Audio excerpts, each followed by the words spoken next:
tempelakeun di jero sanabari, tanamkan rapih-rapih bahwa ku urang datang ka maot keyakinan urang bahwa urang teh meunang ngatur Allah, diatur ku Allah. Nangtung urang menang Allah, diuk urang menang Allah, ngomong urang menang Allah, kicep urang menang Allah, denge urang menang Allah. Eueuh hiji pagawean nu lain menang Allah. Teu kabeh menang Allah, ditambahan deui wa huwal qahiru fawqa ibadihi wa huwal hakimul khabir. Gusti Allah teh al-qahiru anu maha kawasa, anu maha gagah, anu maha ngalindih. Alladzi la yujizuhu syai'un wal aya nu bisa ngapeskeun hiji perkara ka Gusti Allah naon bae ge. Mustalian luhur Gusti Allah ma fauqa ibadihi di saluhureun hambana. Wa huwal hakimu, Gusti Allah teh maha bijaksana di makhlukna. Al khabiru tur maha uninga ka hambana, uninga zahir jeung batinna. Uninga kana batin teh kosakumaha uninga kana zahirna bae. Tuh nu samar ti Gusti Allah dididik ku lingkungan. Jadi lamun urang dididik ku lingkungan mah tere kos kumaha okos urang di Mekah dididik ku lingkungan anak nu di dieuna tilok salat kan dadak di ditu mah resep salat, di dia tilok berjamaah di ditu mah lompat kada hayang berjamaah. Eta kudu dididik ku lingkungan. Lingkungan eta paling nomor hiji ngadidik karakter manusia. Geus jelema lamun teu terdidik ku lingkungan buang kawarah hirup di lingkungan pesantren tapi teu daek ngaji, teu terdidik ku lingkungan eta teh nyana buang kawarah jasa. Nu mantap kita orang-orang luhur mah orang-orang intelek ngeuk mempergaulkeun anak teh nyana memilih teman kamu siapa si anu, jangan si anu aja eta teh naon sebabna lantaran supaya terdidik. Urang lamun babarengan jeung nu bodoh ka bawa bodoh, tapi urang babarengan jeung nu pinter ka bawa pinter. Urang ayeuna babarengan jeung tukang main sit bae milu, tapi urang babarengan jeung tukang salat urang teh minimal neulekeun nyana kebel-kebel. Urang babarengan jeung ahli fikih kebel-kebel hafal fikih, babarengan jeung ahli nahwu kebel-kebel nyaho mubtada khobar bae mah. Babarengan jeung ahli Allah makrifat lalaunan jadi nyaho ner lantaran eta pengetahuan seseorang teh nungtun batur atau yasruku tab'a cek hikam teh kos kitu. Tanu mantak ge urang teh ye neuk masantrenkeun anak ka mana ye supaya terdidik rapi. Lingkungan anak eta mendidik nomor hiji. Lamun hayang bisa bahasa Inggris atuh ulah di kamaukeun. Atuh engke paling ge ora mengkonon sirama ge wede. Anu timbul teh kos kitu. Arep endi sira? Tari ge kos kitu nu bijilna. Atuh kudu dikamanakeun mun hayang bisa bahasa Inggris di ka Amerika ke di ka Inggris ke geus teu kudu sakola asal cicing di ditu balik 3 bulan bisa bahasa Inggris.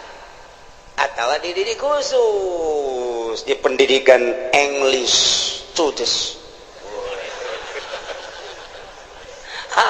Geus kararitu. Nah, iyalah pendidikan lingkungan. Teh, awas. Wa huwal qahiru, Gusti Allah teh anu maha maksa maha kawasa. Moal aya nu bisa ngelehkeun jeung ngapeskeun ka Gusti Allah mah mustalian Allah mah maha luhur luar biasa. Kaluhuranana fauqa ibadi jikeun nyaritakeun fauqa. Lamun urang nyaritakeun to nu hiji dihandap tuh nu hiji deui di luhurna fauqa teteta. Nu mana tuh tiung beureum tuh di luhur tuh. Ija heuh luhureunna nya heuh fauqa eta. Eta tah tuh di hadapan tah ngaranna tat handapeunana. Oh eta bahasa Arab eta mah ngaranna fauqa makannya.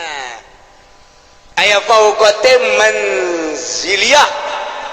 atawa disebut teh ieu teh fauqona teh fauqa kitu naon ngaranna manziliyah jadi ngan sakadar fauqa teh pangkat ari sia nyaon teh kasarwiti nyaho ari kasarniti atuh nyaho cek sia gelisan mana atuh jauh tah mah po sarwiti mah tuh luhureunana eta luhureun teh lain sarwiti numpakan sarniti luhureun tina gelisna berarti tah kagelis pokok kana tah pokok kana mun ditanyakeun ai sarwiti jeung sarwiti woh sarwiti mah fuk fuk teh naon luhureun sia nyaon teh ka haji haji Heri nyaho aing ka Joni nyaho eta usahana watu jauh luhureun Joni mah luhureun teh lain berarti luhureun numpakan mamakania ieu beban ziliyah eta lamun kurang dibahas fauqa teh moal kaluar ti 12 tempat fauqa jadi urang ngabahas fauqa bae dia moal anggeus datang ka lohor ya moal anggeus mun dibahas hiji-hijina ka dieu jurusana aslina fauqa mah aslina makaniyah geus digunakeun kaluar makaniyah engke bakalna jadi majaz panjang deui tak ngaji kos kitu teh atuh kula ge teu bisa emang ngajalanan bae majaz bae kos kitu teh hese teh ngaji teh tah ieu tak deuk ngajelaskeun fauqa besi kieu doang kieu Allah teh maha luhur kaluhuranana aya luhureun hambana jadi berarti Allah teh aya di luhur langit hambana mah dihandap besi kos kitu mengkol siap bahaya mentak dijelaskeun fauqana heula ieu mah fauqa teh manziliyah ngan lamun dibahasakeun fauqa manziliyah berarti aya persamaan panjang deui bae matak moal kaudak ieu mah hese jasa ieu gaji fauqa bae ge hese fauqa geus banding ulah dia aja cek ulah mah uyang teh ieu mah budak-budak bahasa batu geus teu kudu jadi ieu mah fauqa teh tisaluhureunana sampikeun ka dibahas kos kieu meureun Allah teh saluhureun urang teh luhureun lain kitu meureun di langit lain kitu meureun di luareun bumi Allah teh lain kitu besi saluhureun hamba dak wabeh saluhureun makhlukna jatuh manusia kapan makhluk atupan bumi jeung langit ya beureun makhluk atuh Allah mah di luareun eta meureun ai saluhureunana mah lain kitu ja Allah mah aya kuari ge di mana aya di dieu mana ieu coba cekel tumal ka cekel di mana atuh belah katu lain belah kaca lain belah hareup lain atuh beureun belah tukang lain di luhur di dieu lain di handap lain ka tincak atuh aju di mana atuh nu ngagerakeun sia eta Allah anu ngicipkeun sia ta Allah anu lamun urang neuleuh make kiung koneng teh urang molotot eta aya Allahan di dinya tah eta lain sambarangan beneran eta kos kitu teh urang resep teh kasih itu teh nang Allah urang greget teh eta teh nang Allah tah ieu teh nang Allah kabeh eueuh nu urangan kabeh ge nang Allah wa huwal qahir Gusti Allah teh maha ngalindih maha kawasa Allah mah luhurna ngalindihna ka kawasaanna fauqa ibadihi di saluhureun hambana yakni hambana boga kakawasaan teh meunang ti Gusti Allah Allah mah di luhur atas luhur nurun ala nur fauqan nur cahaya di luhur cahaya di saluhureun cahaya eta keur carita cahaya Gusti Allah mah aya di saluhureun sagala-galana ieu nu ngatur urang teh Gusti Allah anu ngaayakeun urang ti eueuh Gusti Allah anu nangtungkeun urang Gusti Allah nu ngadiukeun urang Gusti Allah anu mere kicep Gusti Allah nu mere ngadenge Gusti Allah anu maremkeun dedengean Gusti Allah anu ngadengekeun deui Gusti Allah anu nalekeun urang ka sagala rupa nang Allah diparemkeun ku Gusti Allah tadi teh eta mah kabeh ge meuning Gusti Allah heueuh hiji pagawean nu dipigawe ku urang lain ti Allah moal aya kabeh menang Allah Allah mah al-qahiru fauqa ibadihi aduh aing menang Allah mah geus bae urang cara ricing we budak ja kabeh ge menang Allah atuh nu dikasorgakeun menang Allah kana nerakakeun menang Allah kuari jelema ieu didaekeun salat menang Allah eta jelema teh didaekeun mabok menang Allah aya teh dijadikeun pejudi menang Allah aya teh dijadikeun pesina menang Allah aya teh pejabat korupsi menang Allah. Nah mantap cak pejabat ya nah Allah eta ngan sia deuk dikamarakeun meureun ku Allah menang Allah can kaharti cenah kiai kabeh menang Allah tapi pan Allah mah teu adil amat pan kabeh nang Allah tapi di akhirat nu ieu ka surga nu ieu ka neraka cek anu di ka nerakakeun teh Gusti aya abdi didamel ku Gusti ku saha ku kaing aya abdi ayeuna dimasiatkeun ku saha ku aing pada tu abdi di ka nerakakeun kumaha aing wae Gusti pan kitu amat we atuh kumaha aing wae aing mah pangeran tapi abdi nuntut keadilan Gusti hari itu si itu teh disolatkeun bae ku Gusti di dunia nangsa nang aing ajunya nang ngaji bae nangsa nang aing ajunya na boga harta daek sedekah nangsa nang aing aju ku ari di ka surgakeun nangsa nang aing atuh kunaon abdi teu dikitukeun kumaha aing bae bego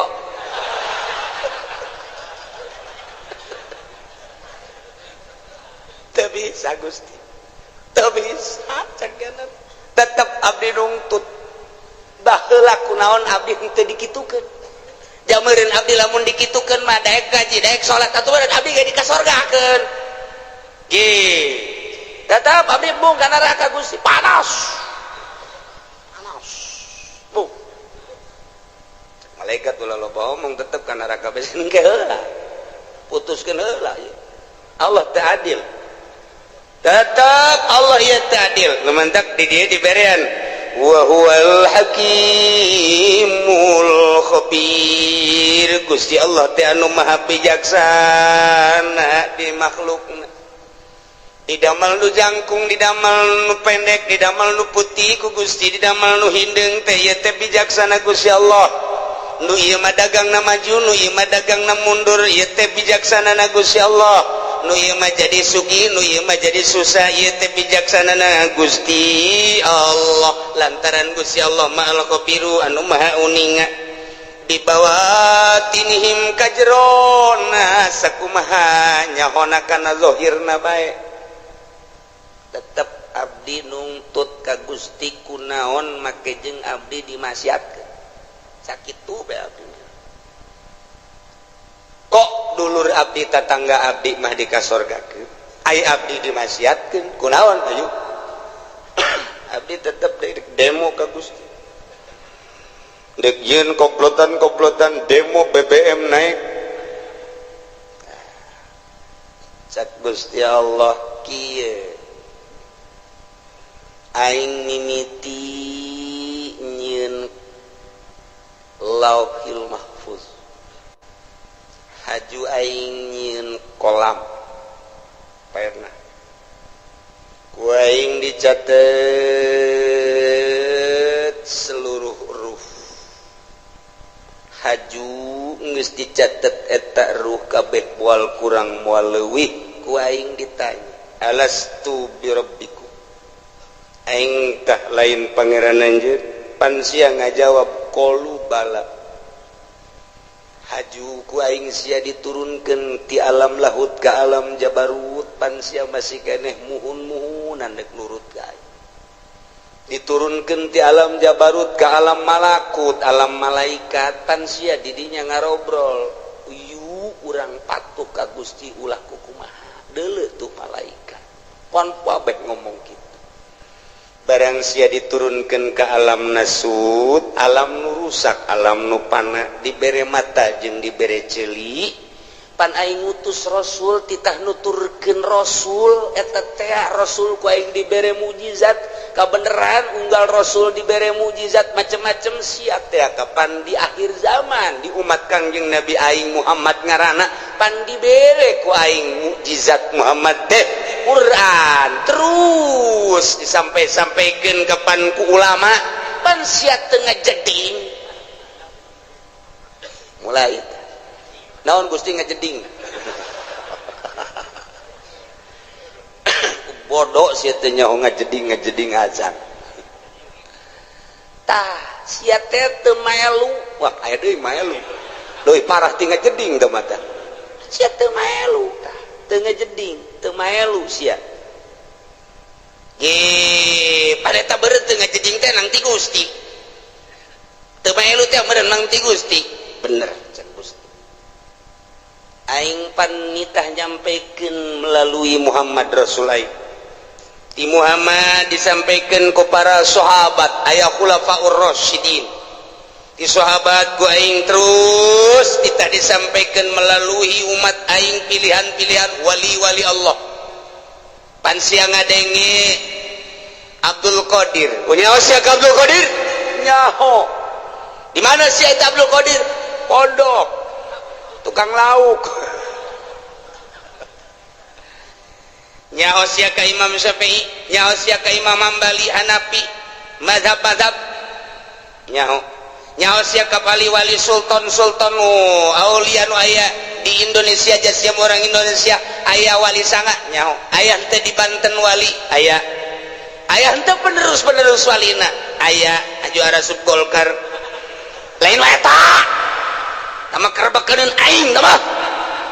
batur sia keuleuh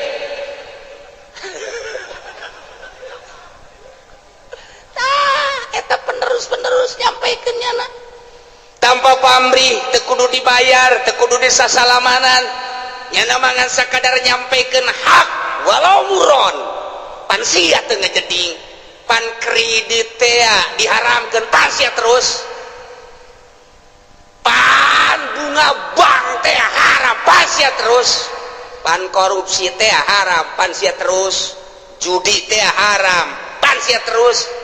zina teh haram pas ya teruskan sia mun aja sia geus percaya eta bahwa eta kalakuan sia percaya tapi panang Gusti keneh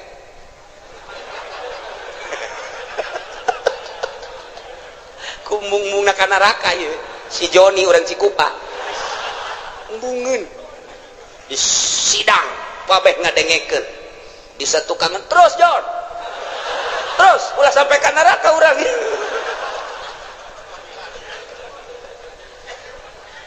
Masya Allah pan Gusti teh nyarita dina Al-Quran cek si Joni wa huwal qahiru fawqa ibadihi pan eta teh Gusti kabeh bener cek Gusti Allah tengetkeun ku sia pagawean kabeh ge meunang Allah milih pagaweana nang saha milih na Gusti nang saha milih na nang abdi tah eta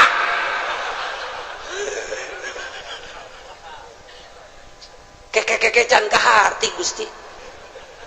sia keur cicing di imah encan boga pilihan naon hajut tak aya keretak ge aya eta gembrang-gembrung di ditu naon orkes sama dangdut saha epi tamah we tamah kuno nu anyar saha biduana nu anyar ting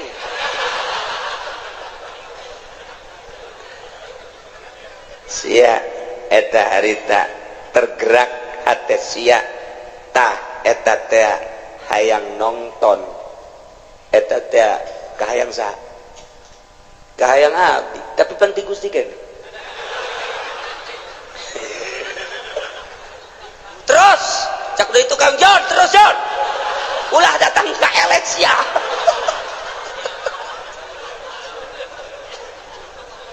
nabi gak lamun teu dipilihkeun ku Gusti mah tetep bae moal pan nabi buktina babaturan abdi nu ku abdi diajak yuk urang nonton dangdut panjana mah embung malemna nih cek teh malam Senin embung malam Minggu embung aing ngaji bae boga pengajian di ditu eta panang Gusti keneh pilihan gitu teh bener cek Gusti tuh makana ulah di neraka hakeun cek nang Gusti kabeh si kana neraka ai si hitungna kan tiis di darah kai kuring panas gas tah aing teh nenden bisa memeh ikhtiar ngaranna dain. Dain teh pengajak penggerak anu ngagerakeun ikhtiar anjeun. Anu mimiti memeh ikhtiar teh tah kereteg. Dain ngaranna eta teh ku aing dijieun. Sanggeus teh dijieun dipasrahkeun ka sia ikhtiar engke ngabentukna. Tah eta tah jang nempelkeun ganjaran, jang nempelkeun siksaan. Pan aing nyampikeun ka Rasul aing, pan aing nyampikeun ka kawali aing, pan aing nyampikeun ka ulama. Kadenge ku sia di pangajian bahwa ikhtiar urang lah nu urang pamere Allah sanggeus digerakkeun ku dawai daiyah pengajak penggerak di jero hati anu maneh kemudian milih kana pilihan eta. Pan aing nempelkeun ganjaran teh di dinya saha nu pilihanana ibadah sorga pan cak aing, saha nu pilihanana maksiat pan neraka cak aing. Pan aing teh geus nyen syariat bener nu ngalaksanakeun nama aing coba nu ngaikhtiaran dai na sia tah kahartin teh Gusti muhun Gusti kunaon atuh si aju nongton si ting-ting ngigelna Gusti muter alabatan inul ieu tah siksaeun teh ta eta nu ngertegeun zinah sia nu ngalaksanakeun zinah nama aing tina kereteg sia berangkatlah sia lempangna nang aing tapi dibawa ku kereteg ikhtiar sia kemudian meuli di hotel naon gara Tangerang nelayan mah di Jati Jarore eta mah nu hebat sepira teh urang Bitung jeung urang Brebes nah ieu mah nu rada bagusan coba di ditu deket bandara rada baragus mah di dinya mah rada marulus cedana paling 2 nah keretek sia berangkat sanggeusna berangkat meuli berangkat nama aing nu ngaberangkatkeun sebab sia ku aing dibere sehat aju sia dibere tanaga ku aing nang aing tapi pan aing mah pangeran mun aing teu kitu aing teu adil atuh ka sia ngan kereteg sia dai sia ikhtiar sia tanu sia aing nempelkeun siksa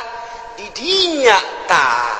adapun pagawean mah nang aing awas wa huwal qahiru fawqa ibadihi wa huwal hakimul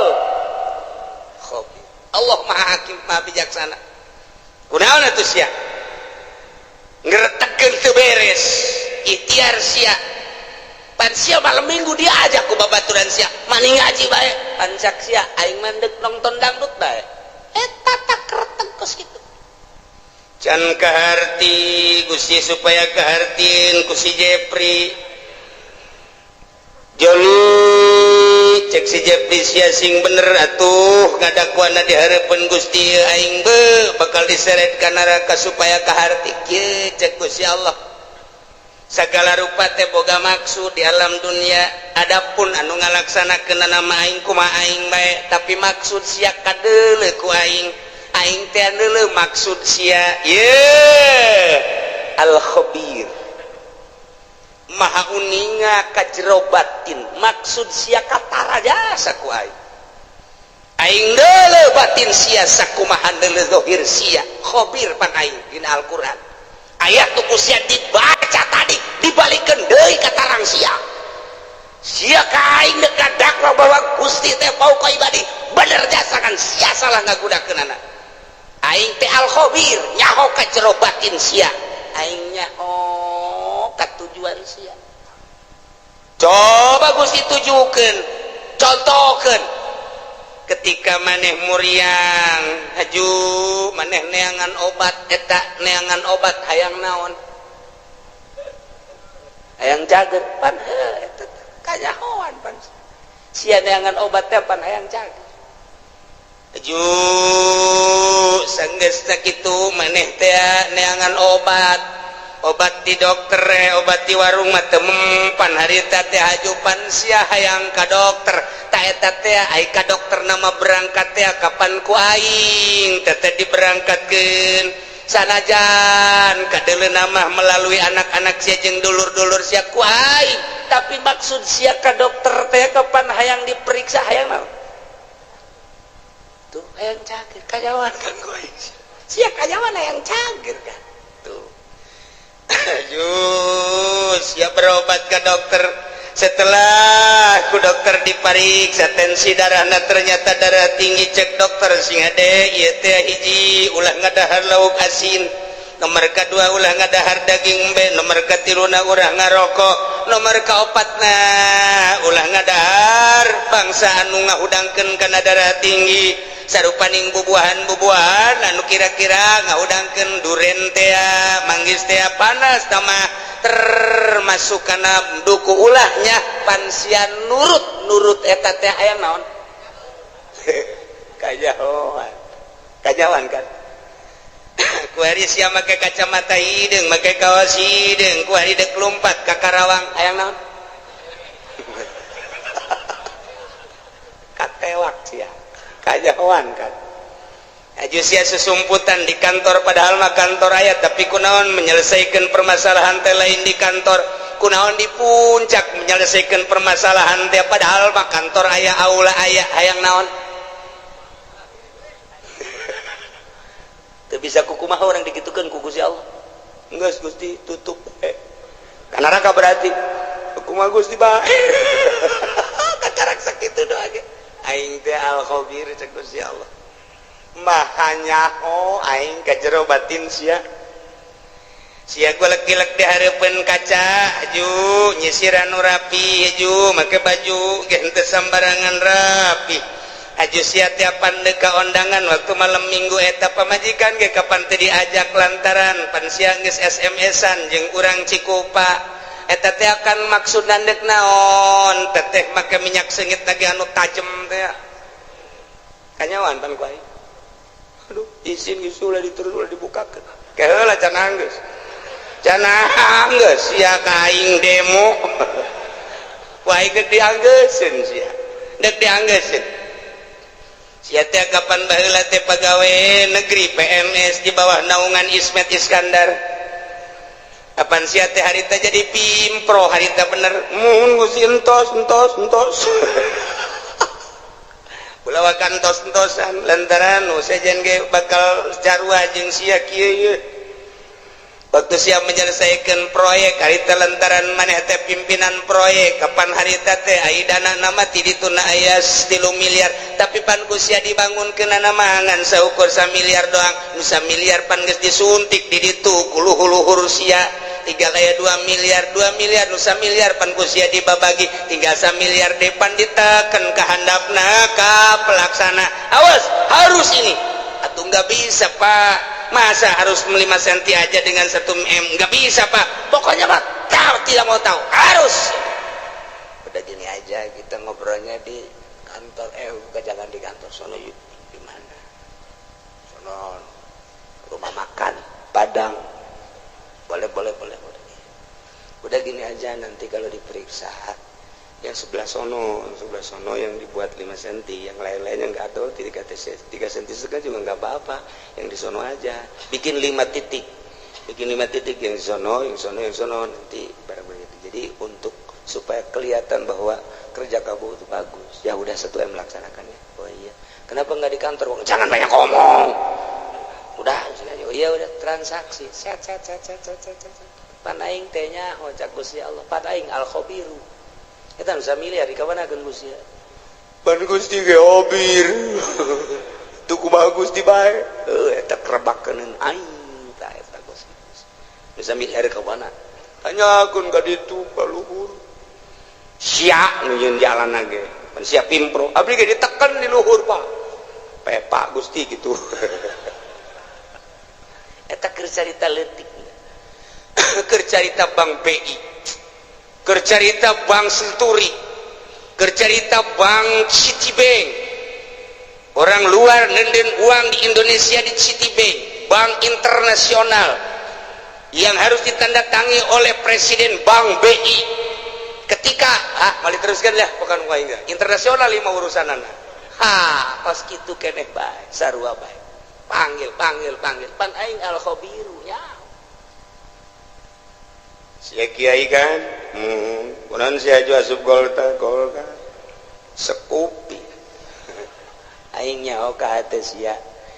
teh resep dunia pamere teh atut. Sia teh pan lain dek ngembangkeun agama, kabelah dieuna hayang masur sia teh hayang disasalamanan. Jelema teh nyebut kiai ge pan sia marah sia teh. Pan aing al khabiru nyaho ka batin sia. Sia teh geus dikiaikeun ku jelema, tapi pan sia asa aing jadi kiaina. Geus sia kuari mah dikasorgakeun ngan lewat jahanam lah. Tuh mana Gusti saya pilih sekupina meletik tapi perasaan takabur sia. Bersanding jeung bupati takabur sia asa aing, bersanding jeung menteri asa aing, bersanding jeung nu sugih asa aing, asa aingna nu ku aing disiksa sia lain tawadu. Pan kabeh ge ieu teh nang aing, pagawean teh menang aing teh saluhureun hamba aing. Tapi kunaon atuh sia sujud ka makhluk aing, mentana ka makhluk aing, penta ka aing sia. Ulah kudu ka makhluk aing, ketika sia menta ka makhluk aing siksaeun aing. Wa huwal qahiru fawqa ibadihi wa huwal hakimul khabir. Inggis. Dikorek kabeh ka jero. Siapan boga pamajikan harita, ajupan sia terus ka ditu kepala raja, mun aja sia make kumis palsu, pan sia mau ustad abe ulah kanyawan pan, enggak satu Gusti izin. Lek naon eta sia? Gusti mayao nganjang kan? Aja di situ. Aja kunaon atuh Gusti ante dikawin ngan di baba doang pan sia ustad. Nu di mana marah bae atuh kunaon bandingan marah bari kawin daripada kawin teh dimarahan sakitu ge teu kawin marah bae ku momon kawin ajawan bae ajawan siapan boga HP eta SMS-an ai penting naon sia maksudna kanyahoan kabeh ku Gusti Allah make baju maksudna kanyahoan, make samping maksudna kanyahoan, boga kendaraan meuli kendaraan maksudna kanyahoan, meuli motor maksud kanyahoan, persis okos sakumaha tadi. Urang ka warung meuli obat, urang ka dokter meuli obat, kanyahoan ku Gusti Allah. Sia nu manta ka dokter ke pan hayang cager sia teh, sia nu manta ka tukang guru teh pan sia hayang cager sia teh. Tah sakumaha urang daratang ka dieu Allah nyahoeun sia teh pan ngaji ka Cilongok sia teh pan hayang bener nyahoeun oh kabeh ge muhun cak Allah henteu itu mah kunaon Gusti mah SMS-an bobogohan nyahoeun Gusti Allah cak awewe teh aduh aing ge kanyahoan nya nek meuli kutang macem-macem campur-campur atuh sabodo bae eta mah nyanggakeun ka Gusti Allah. Anu nek ngaji mulus Allah uninga al khabir,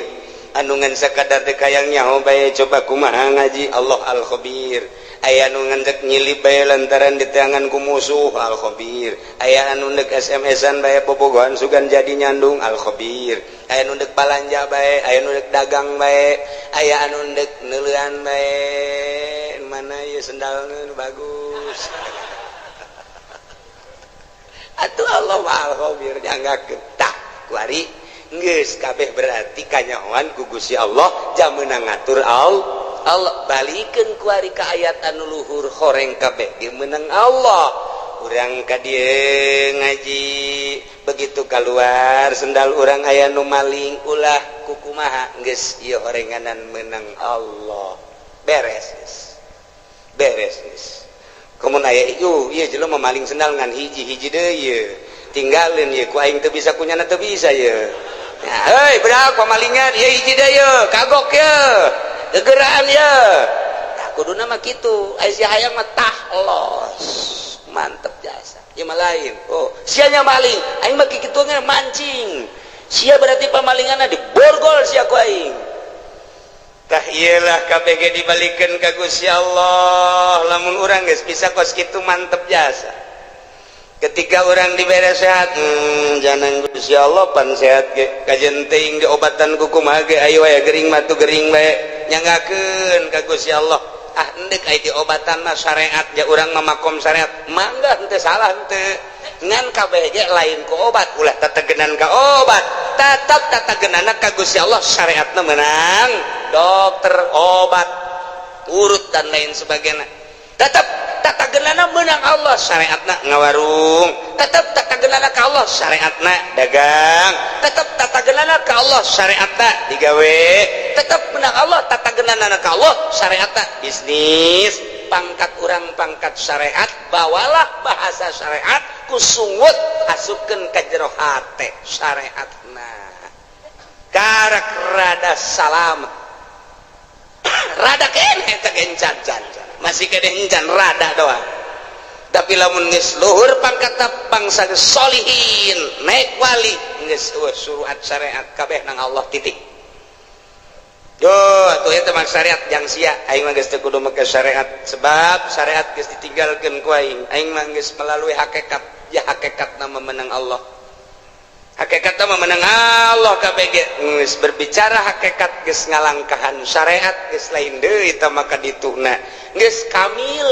tah eta tah nu bisa mukamil ngaranna sempurna bisa menyempurnakan anu saja lamun tahapan syariat ngajina tetep sapinah bae ngajina tetep takrib bae ngajina tetep bae masih kene Fathul Muin Fathul Wahab tahapan syariat didinya bae teu bisa nyana kudu ngabebener batin batur lantaran kadang-kadang nyana ge hasud kadang-kadang nyana ge hasud atuh nyana hasud kene kiai mah kiai udang-udang na gede tapi hasud kene teu bisa ngaberesan hasud batur lantaran dirina ge bobolokot kene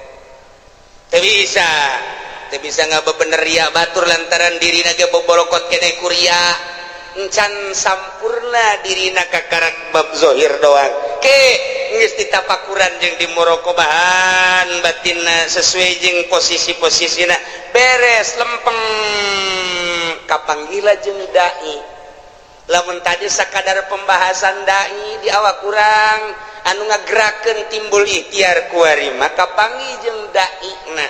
artina dai teh nu ngagerakeun timbul ikhtiar pan menang saha eta teh menang Allah karasa asa babarengan jeung eta kuari asa neuleukeun ka eta atawa asa dideuleukeun tah kuari mah lempang asa bareng jeung Allah diuk asa bareng jeung Allah nu ngagerakeun kana ikhtiar urang teh tadi disebut dai mun ditanya di mana ayana wallahu a'lam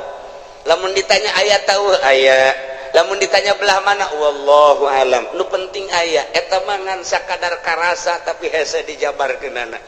geus tu kos kitu mah dunia eta leutik bakalna lantaran nu ibadah kabeh ge ka Allah salat di dieu ka Allah di Mekah ka Allah di Yerusalem ka Allah Allahna eta nu neuleukeun ka seluruh jagat nu teu kadeuleu ku Gusti Allah di mana bae urang ayana kadeuleu ku Gusti Allah nah lamun geus kos kitu asa dideuleukeun bae ku Gusti Allah adab bakal aya boro di nu loba jelema cacak-cacak di jero kamar ge tetep bae adab teh dipake lantaran naon Allah neuleukeun bae di mana bae iraha bae ka mana bae hiji tempat nu teu kadeuleu ku Gusti Allah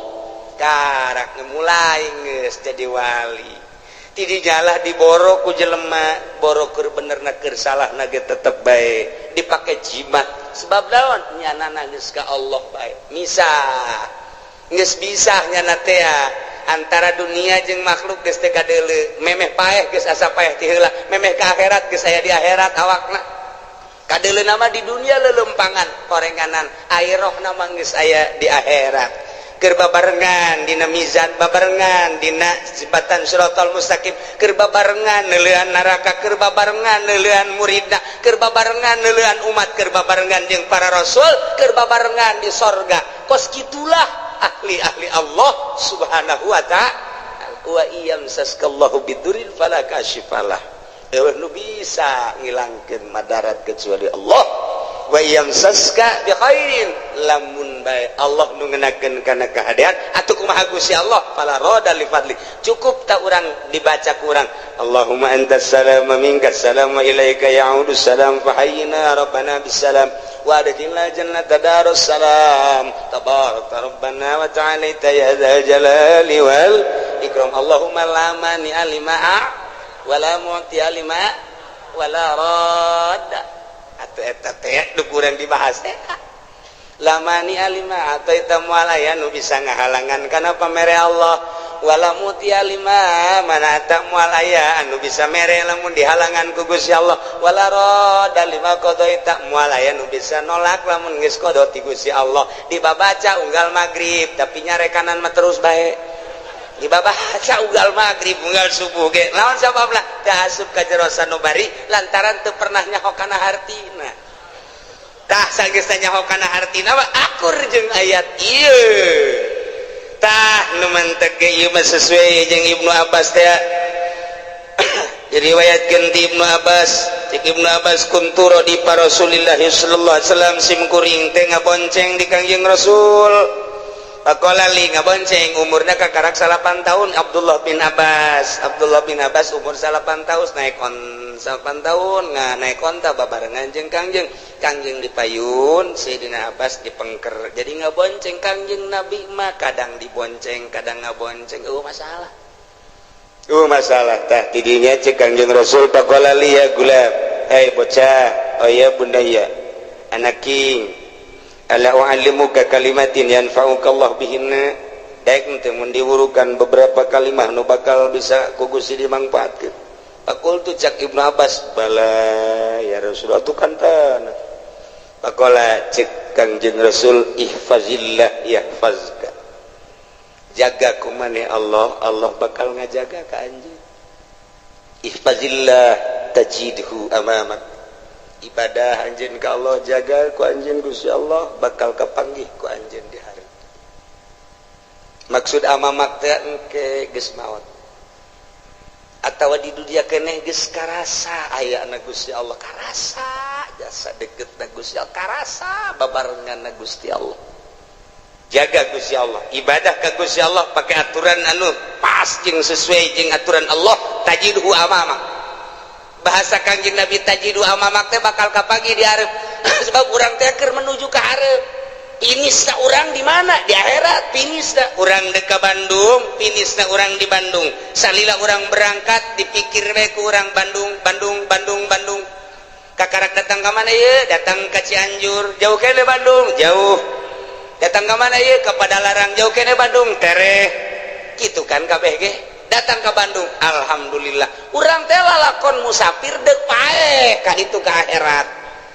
tah ku ari teh ditanya jauh kene ieu akhirat jauh lebab ieu keur di Karawang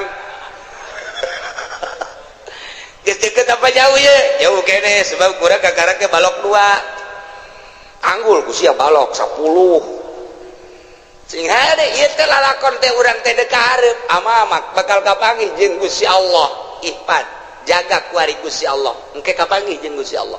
lamun kuari teu ngajaga Gusti Allah ketika maneh pae kapanggihna jeung siksa Allah lain jeung Allah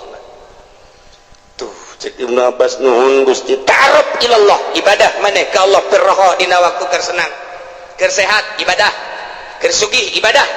naon fasilitas waya di urang ta'aruf ilallah pake deudeuheusan jeung Gusti Allah wawauhan jeung Gusti Allah ibadah ya'rifka bisyiddah ketika orang susah ketika orang gering Allah bakal mere ke orang rahmat lamun orang keur sugih kuari ibadah melalui harta orang keur sehat dakwah orang teh salat orang teh tahajud orang teh deuk bae kuari ring sidah ngaranna orang pasti hamuriring hamuriring urang aya maknaan Allah teh maha khabir maha uninga ka hamuriring urang berarti urang teh aduh nyeri berarti cak Gusti Allah aing ngadenge ka sora sia lain ku ari bae kamari keur sehat ku aing kadenge sia loba sodako ku ari sia gering ku aing kadenge jasa rintihan sia sarua jeung sodako sia Masya Allah kamari sia keur sehat sia dakwah sia salat sia tahajud kuari rintihan sia kadenge jak kamari geus sia keur sehat Allahu akbaran ka aing rintihan sia sarua jeung Allahu akbaran Masya Allah ulah ieu mah kamari mah tilok salat kamari tilok zakat kamari ieu keur sugih tilok sedekah kuari barang dah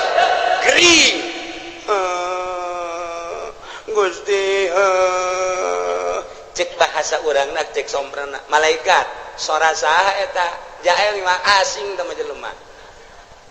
asing teh maja kamari maja tilok ka aing tilok Allah-Allahan pan kuari Allah-Allahan saha eta malaikat ikir carita pelecehanana kamari mah pan nyana tilok hamuriring ka aing keur nyana sugih mah keur nyana loba harta pan kuari keur susah ka aing Allah-Allahan jai mah ngadenge Allah-Allahan ka sora eta asing saha si eta jepri teh mah Gusti urang mana ciku papaingan urusan los Gusti malaikat aing mah teu wauh ka jelema eta tuh ieu pelecehan masyaallah dilecehkeun ku Gusti Allah berarti siksa sia ku aing kemari sia keur senang teu menghadap ka aing kuari keur susah ka aing sia kemari sia keur sehat teu salat sia kuari ka karake deuk salat sia teu wauh aing ka sora sia supaya urang diwauhan sora urang ketika urang gering berbaring di rumah sakit teu salat urang merintih urang cak Allah kadenge sora sia lain kuari bae kamari ieu keur sehat sia penting Allah-Allahan ka aing kuari sia teu salat teu bisa aing nyaho aing mah pan maha khabir sia teh hate mah hayang salat sarua berbaring di rumah sakit sarua jeung salat sia per detik sarua jeung per detik per menit salat duh cek Ibnu Abbas mantep amat Gusti teh mah idza sa'alta fas'alillah di mana anjeun minta pentalah ka Allah wa idza sta'anta fasta'in billah di mana minta tulung penta tulunglah ka Allah pakot capal kolam bima huwa kainun geus beres kolam geus teh dituliskeun deui kolam teh tinggal ngalaksanakeun aturan-aturan Allah nu kuari bae geus beres caritaan roh geus beres tulisanana surga jeung neraka kuari tinggal ngalaksanakeun doang falau annal khalqa kullahum jami'an aradu ayaturruk lamun bae makhluk seluruhna ngarepkeun ngamadaratkeun ka anjeun bisain lam yaktihi ku hiji perkara cek anjeun Nabi anu teu dikodokeun ku Gusti Allah lam yaqdiru alaih moal mampu eueuh ti kodona moal mampu dek dibunuh ku saratusan teu aya tulisan bakal terbunuh nu 100 moal bisa ngabunuh sakompi di yon 203 bila perlu 5 kompi dek kabunuh maneh anana eueuh kodona ti ditu moal bisa kajen kumaha waj'alillah wa'amal billah syukri wal yakin beramallah ka Allah syukuran jeung yakin wa'lam anna bis sabri ala ma dzakarahu khairan katsira kanyakeun ku anjeun sabar ala ma takrahu kana naon urang embung urang susah embung sabar khairan katsira lamun tata dina urang ibadah urang gering urang embung ja embung gering teh ketika urang sabar khairan katsira malah tambah-tambah derajat urang teh ku Gusti Allah masyaallah wa anna nasra ma'an nasri wa anna al-faraj ma'al karbi wa anna ma'al usri yusra kitulah cek Kangjeng Nabi iyalah akur hadis ieu jeung wa iyam saskallahu bidurrin falaka syifalah maka pasrahkeun kabeh ka Gusti Allah nolkeun diri urang cek Tuan Syekh Abdul Qadir idza aradta dukhul ilallah di mana anjeun ngarepkeun asup ka Gusti Allah fadkhul sok asup waqad nazata pocot ku anjeun ilmaka wa amalaka wa nasabaka wa hasabaka ma'anisyani malika wa ahlika biceun kabeh urang sataranjang ti eta hiji bae Gusti Allah nu aya di jero hate mantep jasa urang ibadah engke ka Gusti Allah mun geus model kitu karasa dainna karasa jeung Allah mun aya bahasa wa huwa ma'akum aina ma kuntum karasa wa huwa aqrabu min hablil warid wa nahnu aqrabu min hablil warid karasa deketna Gusti Allah mentak kitu Kanjeng Nabi Khadir alaihi salam dipenta doa ku muridna mama supaya abdi mantep jasa keyakinan ka Gusti kudu ngawiridkeun naon wiridkeun ieu wa iyamsaskallahu bidurrin fala kashifalah wa iyamsaska bi khairin fahuwa ala kulli syai'in qadir. Cek Kangjeng Nabi Qadir, wa huwal qahiru fawqa ibadihi wa huwal hakimul khabir. 3 kali pada maghrib, 3 kali pada isya. Engke doa ngadoana ieu, Allahumma lakal hamdu wa minkal faraju wa ilaikal mustaka wa bikal musta'an wa la haula wa la quwata illa billahil aliyil azim wa nasta'inuka ala fasadin fina wa nas'aluka salaha amrina kullihi ya arhamar rahimin. Eta lah doana lah geus ara hafal kabeh eta. Eta doa Allahumma lakal hamdu wa minkal faraju wa ilaikal mustaka wa bikal musta'an wa la haula wa la quwata illa billahil aliyil azim. Ngan pelebah ngadoa yeuna nukatuhu jeung dukenca kabeh di kepelkeun. Allahumma lakal hamdu wa minkal faraju wa ilaikal mustaka wa bikal musta'an. Pas wala haulana buka wala haula wala quwata illa billahil aliyil azim wa nasta'inuka ala fasadin fina wa nas'aluka salaha amrina kullihi ya arhamar rahim. Kitu praktekna. Sakali deui tengetkeun teu kudu ditulis. Allahumma lakal hamdu pekepelkeun dieu. Begitu dikepelkeun kieu murid Kangjeng Nabi Qadir langsung nanya, coba pangbuktikeun Tuan Guru doa eta. Oh, hayang bukti. Dibuka kunyana bajuna nu ieu.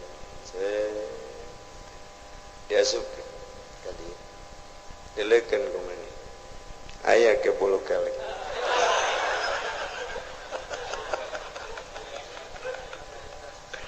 Kebelkeun di jero ieu.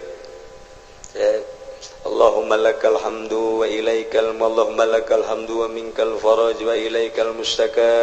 wa bikal musta'an. Buka. Wala haula wala quwata tu.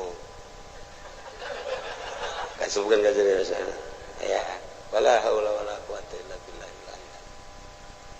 Namun urang hayang naon di dieu? Gusti abdi mah hayang emas babari. Asupkeun ka. Allahumma lakal hamdu wa minkal faraj wa ilaikal mustaka wa bikal musta'an. Kaluarkeun wala haula wala quwata illa billahil aliyil azim. Tah masa kopeah. Mas Jawa. Dibukti-buktikeun ku Kangjeng Nabi Qadir mah, sup ka dieu buka hayang naon, sup ka dieu buka hayang naon. Doana ieu. Lantaran doa ieu teh akur jeung wa iyamsaskallahu bidurin. Allahumma lakal hamdu Gusti ka Gusti sadaya puji. Wa minkal faraju sadayana nu Gusti gabungan. Wa ilaikal mustaka bebeja dengan ka Gusti unggul teu pernah ka makhluk, teu pernah ka jelema, teu pernah ka sasaha ka Gusti unggul. Wa bikal musta'an ka Gusti unggul tempat pepentaan menta tulung jeung sajabana. Abdi ma wala haula wala quwata illa billahil aliyil azim. Akur jeung nu tadi. Batak nerok jasa tah. Wiridna ieu bada maghrib 3 kali doana nu tadi. Allahumma lakal hamdu wa minkal faraju wa ilaikal mustaka wa bikal musta'an wala haula wala quwata illa billahil aliyil azim wa nasta'inuka ala fasadin fina wa nas'aluka salaha amrina kullihi ya arhamar rahimin. Tancapkeun ke jero hate urang boga hajat boga naon baca ieu Gusti abdi ge hamba Gusti abdi teh hamba Gusti nu dhaif abdi mah teu boga ilmu ka Gusti teh wa ma utitum minal ilmi illa qalila turunan abdi mah jasa kieu Gusti mah hauninga pangkat abdi eueuh nanaonan Gusti boro-boro menurut Gusti menurut manusia ge abdi mah ditoler-toler tapi kabutuhan abdi seueur Gusti lantaran abdi teh geus imah tangga moal menta kasalian Gusti abdi moal menta ka makhluk moal menta ka jelema moal menta ka atasan abdi mandek ka Gusti bae nyangakeun sadaya-daya ka Gusti adapun ke Gusti merena nyangakeun kumaha Gusti bae meureun melalui maung, melalui orai, melalui ucing, melalui tangan-tangan manusia. Urusan kitu mah nyanggakeun ka Allah ngan abdi nyuhunkeunana teu kasasangan ka Gusti wungkul. Baca doana nu eta, Allahumma lakal hamdu wa minkal faraju wa ilaikal mustaka wa anta wa bikal musta'an. Wala haula wala quwata illa billahil aliyil azim wa nasta'inuka ala fasadin fina wa nas'aluka salaha amrina kullihi ya arhamar rahimin. Geus sakali deui wayahna ba'da magrib wiridkeun ayat ieu 3 kali haju urang ngadoa nu tadi kukula teu ditulis doana husnuzon geus barari sakabehan. Ternyata encan bisa, insyaallah lamun memang encan barisa atuh ka kiai nu darareukeut bae di ditu mentak. Cak kiai nu deukeut sarua. Oh sok-sok na bala cekeun lah teu madingkat ka ditu bae ka kiai diijazahkeun atuh minggu hareup insyaallah. Doana eta engke dibaca nu tadi jang parenti diwiridkeun abe tambah kayakinan tawakal ka Gusti Allah Subhanahu wa taala. Mudah-mudahan urang kabehan dibere bisa taat ka Gusti Allah, nurut ka Kangjeng Rasulullah, tawakal ka Gusti Allah, bisa cinta ka Gusti Allah, ibadah penuh keyakinan ka Gusti Allah, sehingga ibadah orang diterima ku Gusti Allah, sehingga orang maut husnul khotimah, jaga di akhirat seluruh dosa orang dihampura ku Gusti Allah. Dihijikeun jeung para ahli-ahli Allah, ahli tawakal, ahli yakin, ngahiji urang di surga Allah Subhanahu wa taala bi barakati ummil Quran al-Fatihah.